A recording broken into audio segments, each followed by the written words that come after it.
We're walking to remember our lost sisters, our mothers, our daughters, our grandmothers, our aunties, so many missing.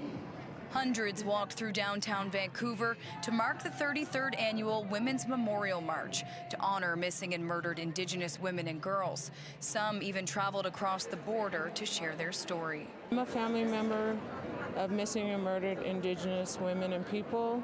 I'm also a survivor of human trafficking, domestic violence, and sexual assault.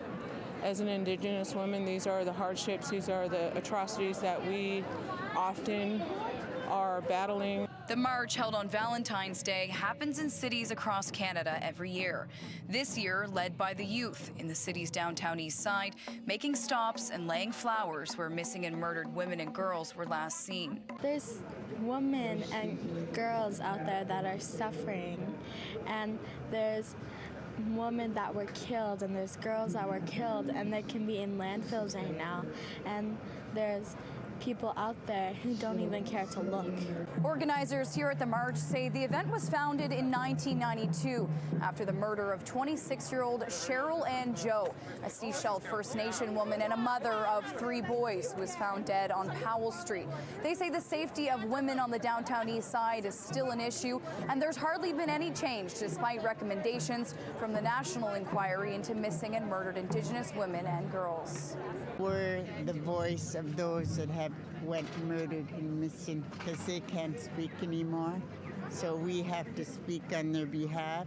The ceremony featured a gathering of people who had lost loved ones, sharing their stories and pain. Activists by their side, vouching for change. What we're seeing is a criminal legal system and a broader society that has been all too comfortable in pushing Indigenous women and women, particular women, to the margins and to not recognize the kind of violence that has been baked in.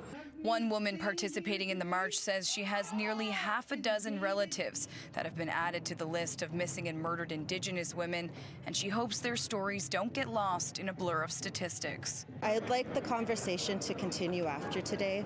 I would like people to see us as equals, to see us as like you know, we're all the same, we all bleed the same color blood. A bittersweet day with community coming together and showing strength in numbers.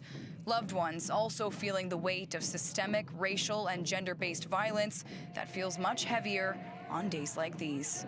In Vancouver, Kate Walker, City News.